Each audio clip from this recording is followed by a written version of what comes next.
One, two, three, four.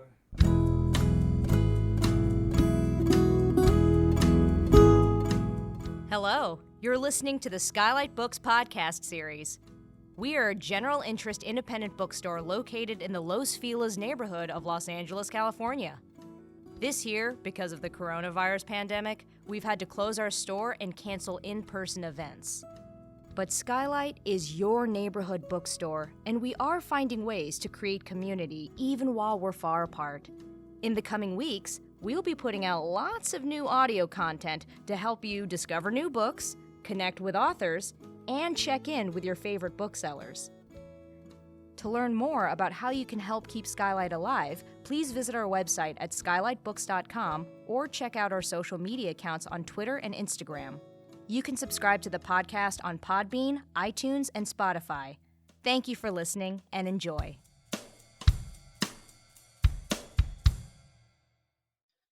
Hello, lovely SKYLIT listeners, and welcome back to SKYLIT. This is the SKYLIT Books podcast series where we talk to authors near and far. We're bringing you this content while we are not able to host in-store events. So, we still wanted to bring you that same stacked lineup of fantastic authors and people who have good questions for those authors. We often bring a lot of guests on to interview them, but today I will be interviewing our guests. If you don't know me, my name is Maddie Gobo. I'm the events manager here at SKYLIT Books. Just a little bit about our store again, in case you're new to the podcast. We are located in the Los Feliz neighborhood of Los Angeles, California. Right now we are open every day from 10 a.m. to 5 p.m. for curbside pickup. We'll also ship online orders all over the country, and you can browse in person if you're wearing a mask and you're socially distancing and you're washing your hands very frequently. So yeah, we've got the store up and running, and we've got lots of events coming up for the fall, which you can check out on our Crowdcast page. That's crowdcast.io/skylitbooks. We're also partnering on a couple of really fun bundled book with ticket events with our friends over at Dynasty Typewriter. So those events are all coming up in September and October. We're doing events for Cory Doctorow, V.E. Schwab, and Chuck Palahniuk. So we've got some heavy hitters there.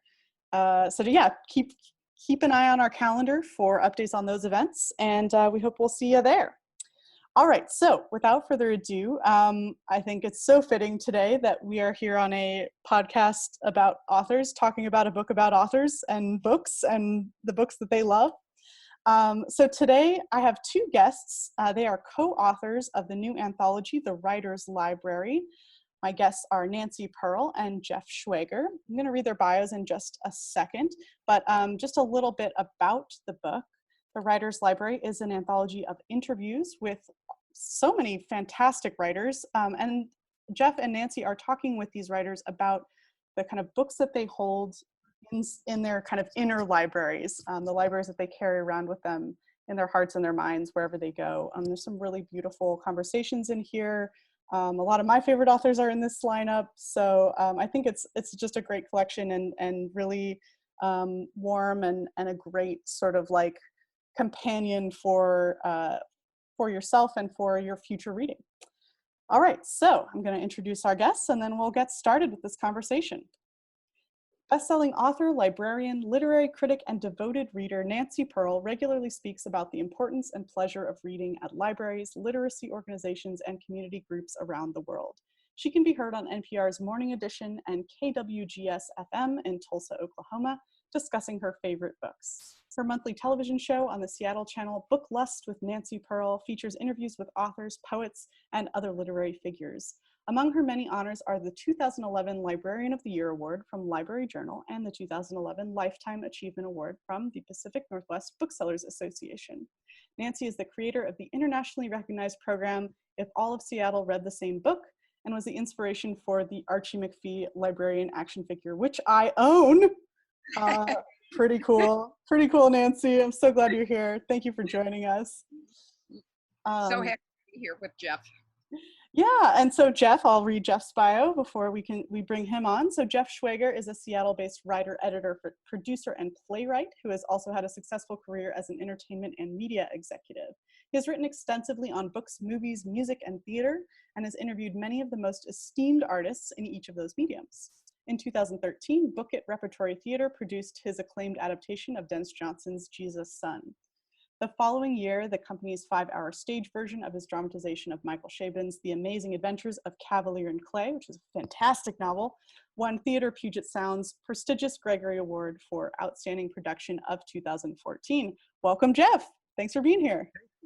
Thanks for having us. We're so excited to be here.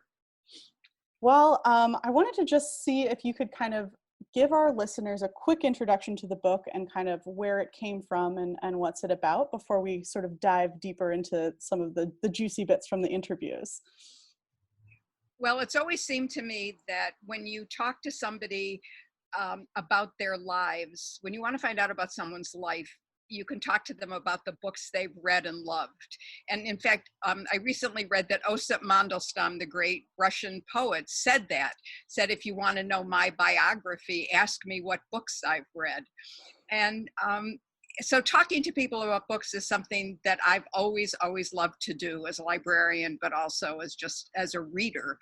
And when Jeff and I met, when he was actually interviewing me for a project that he was doing, we soon discovered that one of our favorite things to do was talk about books, argue about books, disagree about books, agree about books, all those different iterations. Yes, and so I had an idea about doing a book of interviews with authors about the books that they love, and I had this title, The Writer's Library, and as I got to know Nancy, I asked her if she would ever consider working on a book with me, and she would, and she did, and we did, and so we then set about doing the things that you do when you want to write a nonfiction book. We talked to Nancy's agent, who was excited about the project. We quickly found a publisher for it, and we started talking about the writers who we'd want to include in the book and what we'd want the vision of the book to be. And I think what we quickly settled on was the idea that we would do all American writers, but a sort of America not of the typical American literary canon, but of today's America, a multicultural society with writers from all over the world who've come to America as part of the Great American Melting Pot experiment. And that's those are the writers that we found and that we interviewed. And yeah.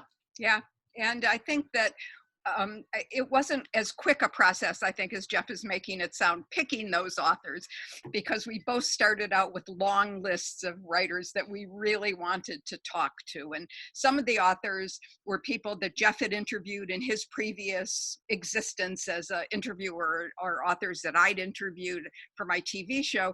And then, we had a little bit of fisticuffs about Jeff's favorite writer that I just really didn't want to interview, or vice versa. And then it turned out that some of the writers we really, really wanted to interview happened to no longer be living. So there was that whole issue too. But we ended up with what I think is very exciting, an equal number of men and women. Somebody actually wrote to me to say how pleased she was about that. And just a great list of writers of all kinds of winners of all kinds of awards, newish writers, but also some really big names in the literary field, which we felt good about. Yeah. And Jeff and I did this back in the old days where we could fly to the different places, and we actually interviewed the majority of the writers at their homes. Two writers, well, you want to talk about Donna Tartt and Amaza? Yes, well, Donna, unfortunately, we were never in the same place as Donna Tartt. We were hoping to interview her in person, but that didn't work out. But we were so eager to have her in the book that we ended up doing the one email interview that we have in the book is with Donna Tartt. And that turned out great. I mean, it's wonderful to have Donna Tartt's sentences in the book. She's such a beautiful writer. And so that was exciting for us. And then Maza Mengistu, who wrote The Shadow King, Shadow Warrior? The Shadow King. The Shadow King, sorry, Maza.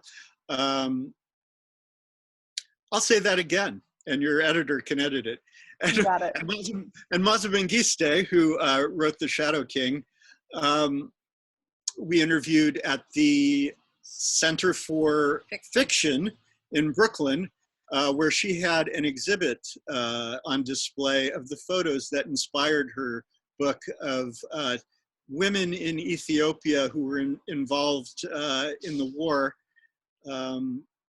during World War II. And that was, it was wonderful to see those photos, and also wonderful to see the Center for Fiction and talk to Maza there. Yeah. That's so great.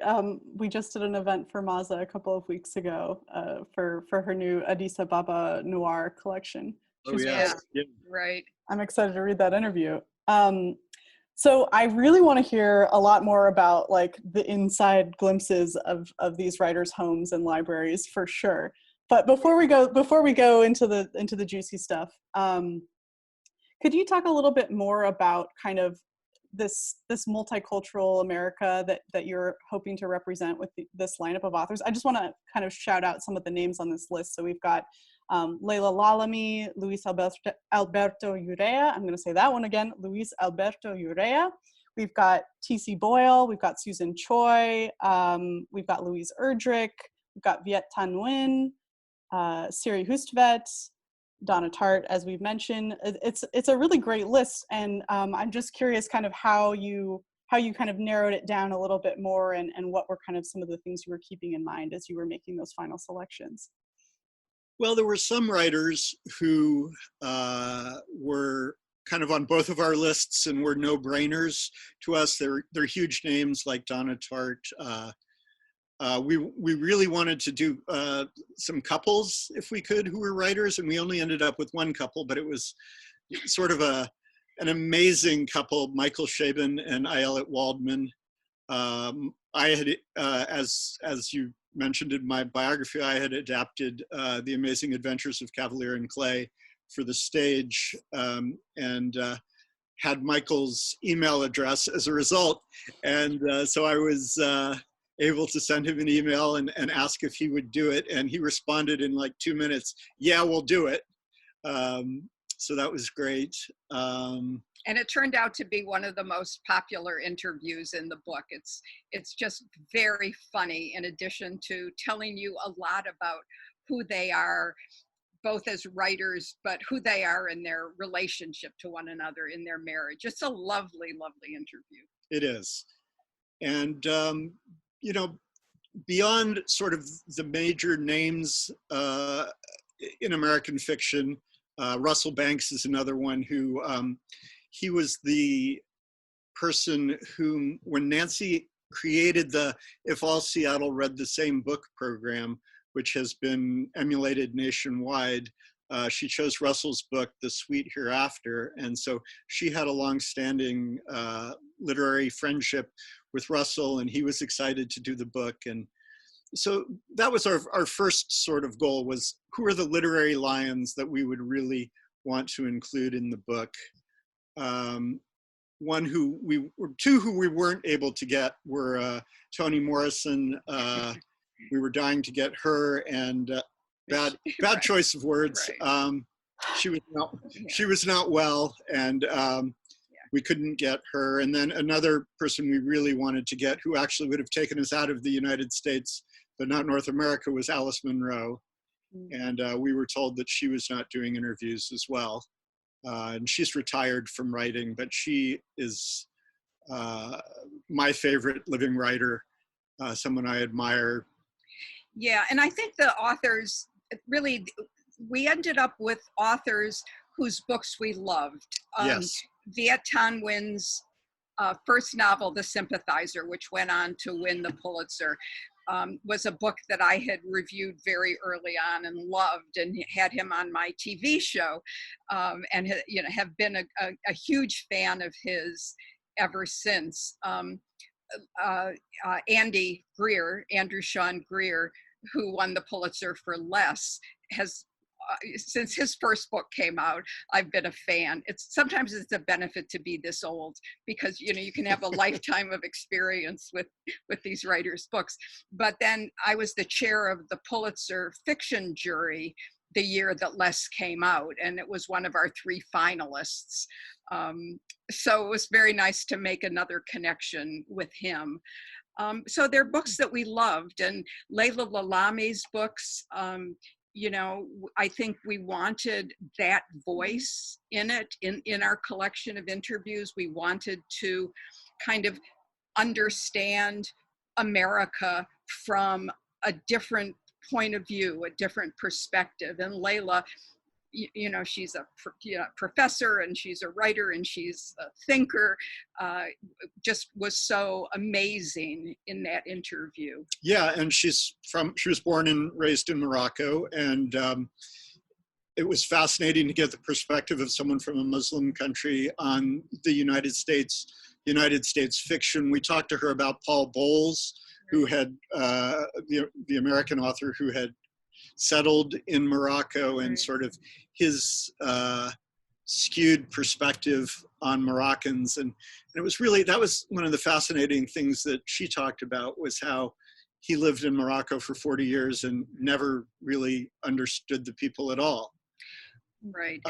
Yeah. And I asked her, I'm a film buff as well. I asked her about Casablanca, and we sort of had a laugh about how that's a movie about Hollywood that just happens to take place in Casablanca. Right. So that was fun. And one of the interesting things when we interviewed Maza, Maza talked about how her experience was that her family left Ethiopia and lived in several other African countries before they came to the United States.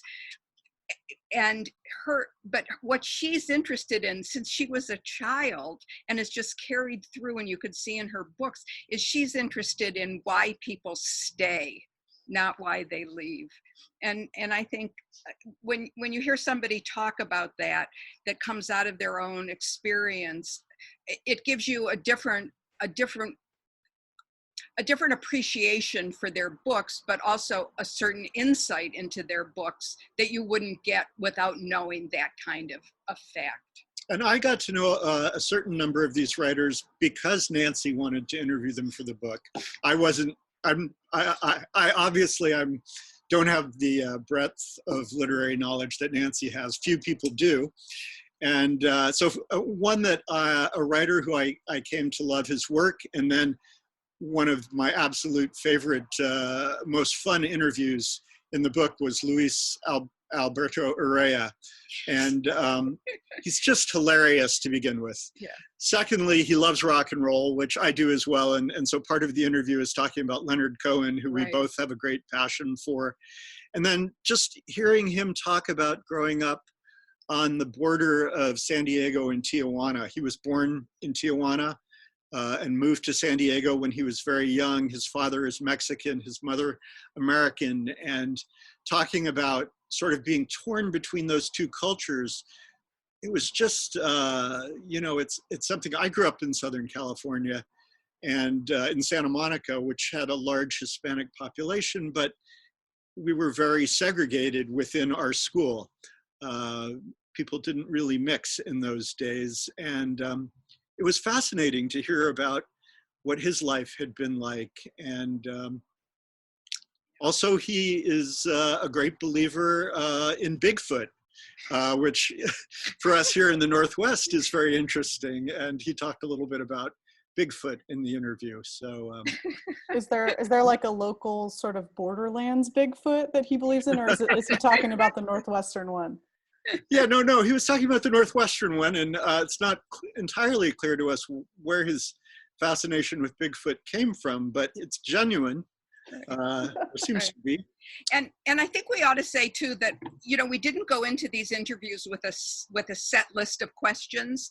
You know, we really saw these as conversations. And normally I would start by saying, did you grow up a reader, or were your parents readers, or, you know, some variation on that question. But then the discussions went in so many different ways, and we just let them go. And then, to our great sadness, had to cut out, you know, to get the interviews down to a manageable number of words that our editor wanted. There's so much information, so many great lines left behind, I think, that we're just trying to think of what to do with all of that. Well, not only that, we had to cut the interview short on every occasion. I think I would have stayed there at least for another hour with each of these people. But Nancy's like, no, we have to end the interview. It's going to be impossible to edit these things. Yeah. So, yeah. So I'm curious, kind of, I mean, it sounds like you went in a lot of different directions, but as you were talking to people about their kind of reading lives, did you find any like interesting sort of correspondences between writers, or were there things that they said that really, really surprised you? You would be amazed, I think, how many of the writers cited as one of their favorite early reads Watership Down, which was published in 1972, and most of these, you know, most of them read Watership Down as young teens, or, you know, tweens.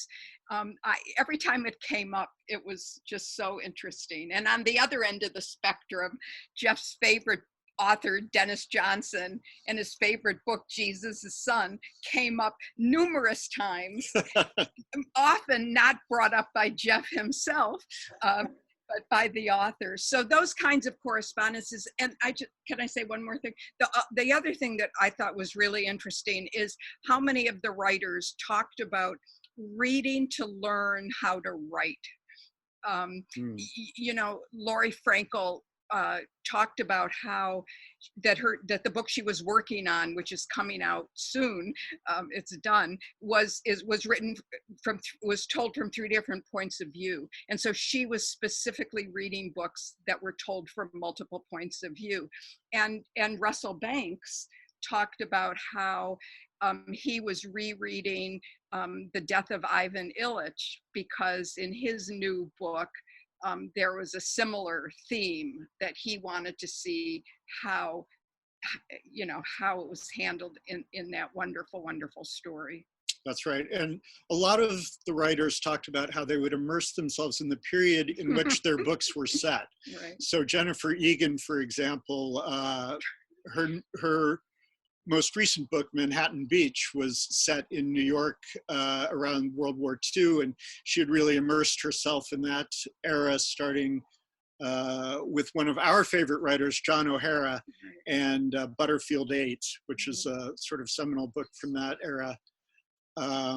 Another writer. But what also, Jennifer Egan arranges her books. That's right. Arranges her books by the topic of the book that she was working on. So all of her Manhattan Beach books were in one particular bookshelf. Yes. So. And her next book, we'll give away a little trade secret here, is set in New York in the 19th century. And so she's been immersing herself in that period. Right. And she lives in New York and is a New Yorker at this point in her life. And so she's having great fun researching the life of her city.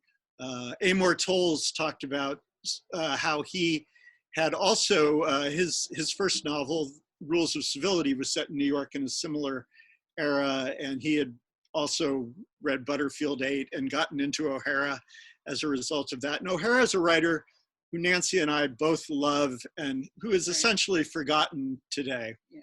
And we share the same favorite O'Hara book, which is Sermons in Soda Water, a collection of 3 novellas.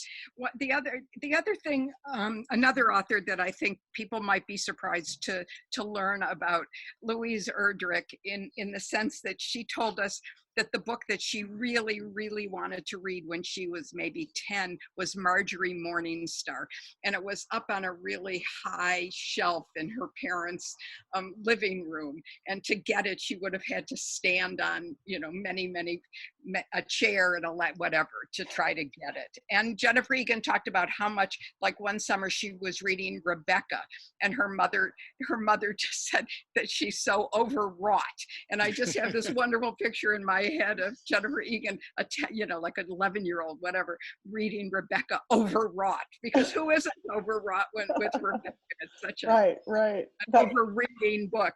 Yes. Donna talks about the same thing with Oliver Twist. Right. The trauma of everything that Oliver went through Right. as a child, and how she had her grandmother read that to her when she was a child and probably too young to be hearing about these things, but she had to hear about it and had to learn about it. Yeah. And Yeah, just you one can definitely feel Oliver Twist encoded in Donna's fiction.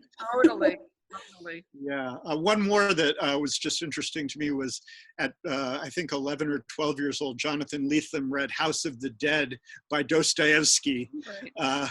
which Jonathan Lethem may be the most widely read person we interviewed in the book. I don't want to insult anyone else. No, because I think Michael Chabon is right up there too. Yeah, I mean, all of these people Yeah, are incredibly widely read, but Jonathan... Tom Boyle, T.C. Boyle. Yeah. Well. Yeah, but they're all incredibly well read. But Jonathan worked in bookstores. He dropped out of college and worked in used bookstores and did nothing but read. And I think Andy Greer may have even made a comment about Jonathan just being the best read person he'd ever met. So, and we didn't even get a chance to talk about Venda Levita and Dave Eggers, who are such a fabulous couple. We interviewed them separately and their experiences with being readers. As you can see, Jeff and I could go on for days because we had such a great time doing the book. And I think that I really think it comes through in those interviews. Yeah. So obviously you made a very considered choice not to make this, a coffee table book of the libraries of famous writers, but I do want to know about the libraries. And because you brought up Jennifer Egan's organizational strategy, I'm kind of curious if there were any libraries that you visited, any home libraries that really struck you with their organization or lack thereof, or anything kind of special and magical about the way that these physical books are being kept by these big authors. Well, I think we have to talk about Tom Boyle, T.C. Boyle, who lives in a Frank Lloyd Wright designed home in Montecito. And it's a sprawling home. And so as a result, his books are not particularly well organized, but they are in many different rooms and organized within those rooms. But his home is just spectacularly beautiful. And it was almost lost both in the fires and the floods and mudslides that happened in Montecito, I believe in 2018, which he wrote about in the New Yorker, sort of saving his home, being, staying behind during the evacuation and spraying it with a hose. And yeah, I was going to say, I think the best part of seeing the authors' libraries was seeing books that we loved on their shelves. Yes. And being able to say, oh my God, I loved that book. There's a book, one of my very, very favorite novels, The Woman Who Lost Her Soul, was on Tom Boyle's shelf. And we both agreed how little known it was and how more people needed to read that book. And what a great, that was so, it just connects you, when somebody that you admire or that you meet for the first time. I think readers go into people's houses back when we could go into people's houses and we look at bookshelves, and if they have the same books we have, we feel like, like Anne Shirley in Anne of Green Gables, that, we've met a friend, a kindred spirit, as Anne would say. Yeah, Madeline Miller was another person. Yeah. We went to Madeline's home, which is just outside Philadelphia. We took the train from New York and saw her books, and she had a surprising number of sci-fi and fantasy books on her shelf. And I was actually surprised how many of these writers were inspired by sci-fi and fantasy, because we don't really, other than Jonathan Lethem, who has sort of, for the most part, left that genre behind, although his forthcoming book gets back into this sci-fi fantasy world. I was surprised how many writers were inspired by sci-fi fantasy. Did you find that? Yeah. I mean, even Charles Johnson, who won the National Book Award for Middle Passage, African-American writer who lives here in Seattle. Philip K. Dick was one of his favorite writers growing up. Yeah. And what I actually just read Middle Passage. It's fantastic. My partner dug up an old paperback, and I was like, I've never heard of this book. And then I just fell right into it. It was so great. And intense book. Yeah. I'm so glad you guys spoke with him. Yeah. Dave Eggers, what turned Dave Eggers into a reader was when he was in high school and read Dune, another classic science fiction. And he said the days that he was reading Dune, he felt he was in a different world. So what do you think it is that draws writers in particular to these genre, to these kind of more pulpy genres? Though, that's, maybe we're kind of like losing the genre distinction nowadays more than we would have in the past. Yeah. No, you go. Well, I think that, these are people with incredibly active and vivid imaginations. And especially when you're young, science fiction is one of the genres that appeals to young people, that is written to appeal to young people. On the one hand, it's not, the language is not overly complex. The ideas tend to be, I think, when you look at the writers, we're talking about Ray Bradbury, Philip K. Dick, they're not writing in Faulknerian sentences. They're not writing in Shakespearean, iambic pentameter or it's language that is straightforward that they can read, but the imaginative breadth of the ideas within the books really appeals to people with these vivid imaginations that all of these writers had when they were young. You know who we haven't mentioned, who is such a wonderful, so generous with her time, is Jane Hirshfield, the poet. Yes. And just listening to Jane answer our questions and in that conversation and paying so much attention to each word that she's saying, we just got such an understanding of her, not only as a human being, but as a writer, as a poet. Yes, and another person who had a wonderful library in her, she has a sort of writing shed. What would you? An outbuilding from her main house, and it's just wall to wall with poetry. All her poetry books are there, and it was sounds like heaven. Yes.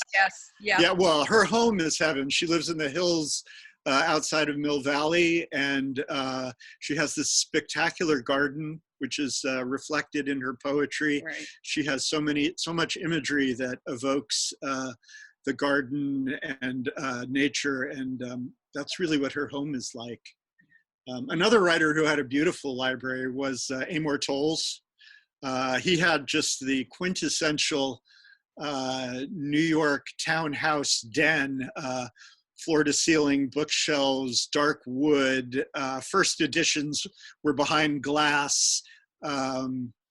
Just an amazing collection of books, which I would have given my left arm to own. I'm a book collector myself, and they were just some amazing things there. In the introduction written by Susan Orlean, which is lovely, she kind of talks about books being somewhat alive Yes. And I really loved that kind of entry point for this collection. Could you talk a little bit about, like, did you find that to be true in the way that these writers spoke about the books that they loved? Did they speak about them as though they were alive, as though they were people they knew? Gosh, yes. Yeah, totally. Yeah, but I mean, like Laurie Frankel talked about Hamlet and the characters in Hamlet, and how Hamlet was the book that she goes back to the most often in her life, and how alive that book was for her. And Madeline Miller talking about several of the books of oh my gosh, what's his name? The person who's so sexist and misogynistic. Oh, John Updike. John Updike. Madeline Miller talking about her anger at John Updike, and Yes. and how she compared it to King Lear, who wasn't very nice about his daughters and makes some, misogynistic statements, and how she reconciled her love of King Lear, of the play, with those, whereas she could not. Right. Well, her feeling was that with Updike, the misogyny was the narrator, and with King Lear, it was the character. Right. And Right. that was kind of the difference there. Yeah. Yeah.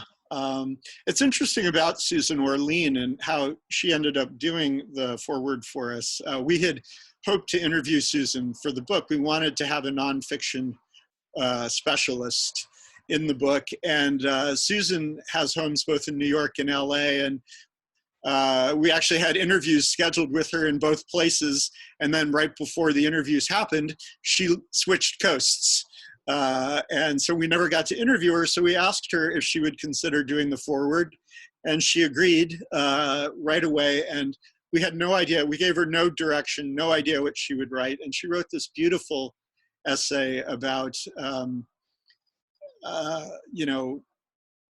her experience with books and her mother's life. And her mother, and yeah, it was Right. It was really beautiful. And this all, of course, happened before Susan became the most famous person on the internet, as she is today. How could we forget the Twitter thread to end all Twitter threads? Yeah, and so we feel, we're lucky. We probably could never get Susan Orlean's attention at this point. She's too famous for us. But it's wonderful too to see this other side of Susan in this Twitter thread that you would never kind of glean from her writing, which is so wonderful and so deep, and how funny she is, I guess, on Twitter was really fascinating. Yes, well, writing contains all kinds of slivers of our lives, right? Not always just the polished, fancy ones. Sometimes right. The messy stuff is in there too. Yeah, Susan contains multitudes. Well, I just wanted to kind of loop back, because I thought, this book is so important, not only because, you get a little glimpse into these writers' lives and their bookshelves and their favorite books, but also because it reminds us that, books are not just these sort of dead objects. They are networks, ultimately, right? They are these sites of connection, that and they get layered over time with memory, and all of this. They become more and more rich the longer you spend with them. Even just some beat up paperback, it can become this incredibly valuable thing. And then if you lose that paperback, it hurts. It feels like losing a friend. And I think that feeling really comes across in a lot of these interviews and the thoughts that these writers share with you. And I think that's something we should remember, given that so much of our lives take place online now, and being online, as I am constantly online, recording interviews and running virtual events and all this stuff. I don't feel that layering happening, and I miss it. And when I return to the bookstore and I walk around and I touch the books, like, it is like being around friends. So I hope that readers take that away from this collection. But I'm curious what you both hope they take away, and what you hope for the life of this book now that it's out in the world. Well, one of the things that I hope is that readers will find lots of good reading suggestions. One of the things we did at the end of each interview was pull out some of the books that the authors mentioned that they had loved. So in a way, it's, in the library world, we call it reader's advisory, and in the book selling world, which I was also a part of, we call it hand selling. In some ways, this is a book that will give you, if you like the books of Michael Chabon, I think that, that his suggestions give those books one step up, in your pile of to be read. So that's certainly one of the things that that I hope that readers get out of this book. Yeah, and I think what you said is really important to me, the idea of the physical book and not losing that love of the sort of totem that a book is in and of itself. You read a book on your device, and it's gone. You eventually discard it because you want to keep adding books.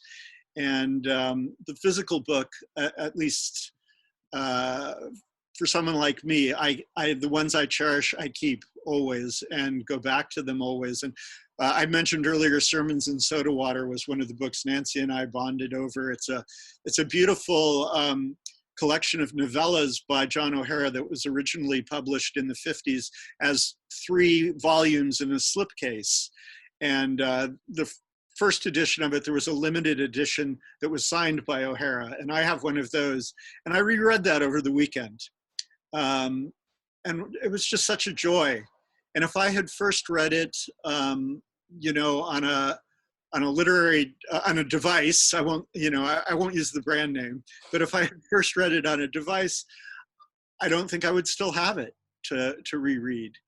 And yeah, and plus, I'm a big rereader, and especially during this pandemic, that's a lot of what I've been doing is just revisiting old favorites, because there's something about that connection between you and a book that is so powerful. And in our interview with Richard Ford, we talked about revisiting books and the different experiences that you have with that. But that connection, that centering, that going back to a book that you loved, which is risky because sometimes you've changed so much and, it's no longer the book that you loved. But for me, having those books around, physical books around, is something that's such a wonderful adjunct to a life. Yeah, you see it on your shelf and it reminds you, and you take it down and you look at it again. And we asked many of the authors if there was a particular volume, a special book, physical object that they cherished the most. And a couple people had first editions of The Great Gatsby. That was, their most cherished. And Andy Greer mentioned a book that had been given to him by Jonathan Lethem as a gift. I believe it was Rebecca. It was a special edition of Rebecca that Jonathan had given him, that he cherished, and he showed it to us, and it was beautiful to see that, and also to sort of feel that literary friendship kind of comes alive for us in that moment. That's beautiful. Well, before we say our goodbyes, I just wanted to ask if there's anything else you want to say or share with our listeners. No, I think you brought it all out of us. We are depleted and going back to read. Have we got the whole interview without mentioning Philip Roth? I find that hard to believe. I think we did.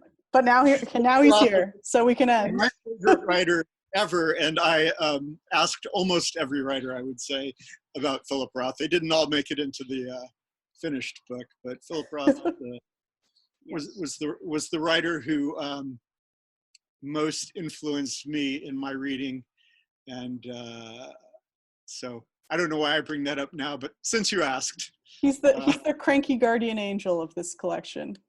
That's right. Well said. All right. Well, my guests today were Jeff Schwager and Nancy Pearl. Nancy and Jeff, thank you so much. What a great conversation. I'm really excited for our customers to check out the book. Well, thank you so So much are for we. having us on. All Thank you. right.